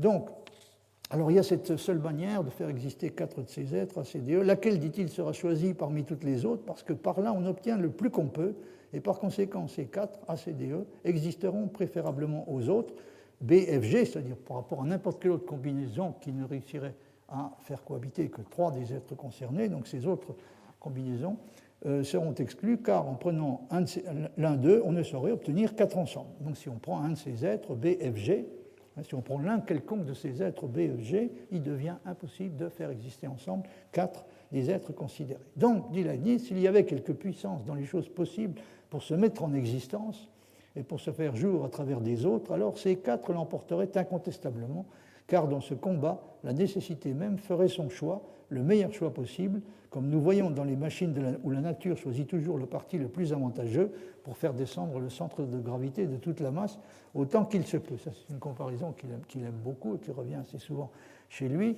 Et là, il pose une question évidemment très intéressante qui est précisément la question de Russell. Là, il se dit, il se demande si on peut dire, il va répondre non très clairement, est-ce qu'on peut parler d'une certaine puissance d'exister qui serait donnée dans les possibles eux-mêmes? Est-ce que les possibles en eux-mêmes ont une certaine puissance d'exister qui est proportionnelle à leur degré de perfection? Si c'était le cas, évidemment, Russell serait bien près d'avoir raison, puisque la création deviendrait une opération plus ou moins inutile. Il suffirait, pourrait-on dire en termes un peu vulgaires, il suffirait de laisser les possibles s'expliquer entre eux et se départager. Et nécessairement, donc, c'est la nécessité qui déciderait. La meilleure combinaison possible, dans l'exemple que prend Leibniz, ACDE émergerait en vertu de sa propre puissance. C'est celle qui contiendrait, qui posséderait la plus grande puissance d'exister. Mais, ajoute Leibniz, les choses possibles n'ayant point d'existence n'ont point de puissance. Et ça, c'est là que vous avez la réponse à l'objection de Russell. Les choses possibles n'ayant point d'existence n'ont point de puissance pour se faire exister, et par conséquent, il faut chercher le choix et la cause de leur existence dans un être dont l'existence est déjà fixe et par conséquent nécessaire d'elle-même. Cet être doit contenir en lui les idées des perfections des choses possibles pour choisir et pour les produire. Et il choisira sans doute, suivant la perfection de ces idées, les degrés de perfection qui se trouvent dans ces idées, ou suivant la prétention qu'elles peuvent avoir à l'existence, il choisira de la manière susdite, c'est-à-dire de la plus simple, de la plus belle façon de faire l'univers comme nous l'avons fondé là-dessus, à savoir par laquelle plus de choses ou des plus parfaites réussissent, ou par laquelle on obtient le plus d'essence ou le plus de perfection qu'il est possible d'obtenir ensemble. Et là, vous avez cette expression donc, très typique chez Leibniz, donc il s'agit de ce qu'il s'agit de réaliser, et donc c'est le monde qui contient, comme il dit, le plus d'essence ou le plus de perfection, c'est-à-dire le plus grand nombre d'êtres, le plus parfait possible, capables d'exister ensemble. Et alors, la question donc, qui nous intéresse pour le moment, c'est évidemment celle-là. Je vous citerai peut-être encore un ou deux textes dans lesquels Leibniz aborde tout à fait directement cette question de savoir s'il faut réellement prendre au sérieux cette idée que, comme il le dit assez souvent, les possibles ont une prétention à l'existence qui pourrait être comprise à la limite sous la forme d'une certaine puissance d'exister, qui, encore une fois, dispenserait l'intervention à laquelle Dieu s'est livré dans la création de toute raison d'être. C'est la conclusion que Russell a tirée, mais comme vous pouvez déjà vous en rendre compte, d'après les quelques textes que je vous ai cités, Leibniz a été parfaitement conscient de cette difficulté et il a pris soin de se corriger, c'est-à-dire autant il lui arrive dans certains cas de parler véritablement de quelque chose comme pas seulement une aspiration à l'existence, mais même une puissance d'exister qui appartiendrait au possible même, autant, comme on le voit dans le texte que j'ai cité en terminant, il prend soin d'ajouter que les possibles n'ayant pas d'existence n'ont pas de puissance. C'est-à-dire qu'il n'y a que les choses qui existent qui peuvent posséder une puissance. Il n'y a que les choses existantes qui peuvent posséder ce genre de choses. Les possibles en eux-mêmes ne le peuvent pas. Ils ne le peuvent que conditionnellement. C'est-à-dire à partir du moment où il existe un être tout-puissant et sage qui a décidé de faire exister la meilleure combinaison possible, à partir de ce moment-là, la démocratie entre les possibles cesse, c'est-à-dire qu'il y en a qui sont plus fondés que d'autres à exister, et ce sont ceux-là qui seront préférés. Mais, donc on peut parler dans leur cas d'une certaine prétention à l'existence, et peut-être à la limite même d'une certaine puissance d'exister, mais encore une fois seulement sous condition, c'est-à-dire à la condition de l'existence d'un Dieu créateur. Par conséquent, sur ce point, je pense que Russell a fait preuve à la fois d'inexactitude et probablement aussi d'un peu de malveillance à l'égard de Leibniz. Je vous remercie de votre attention. Retrouvez tous les podcasts du Collège de France sur www.collège-de-france.fr.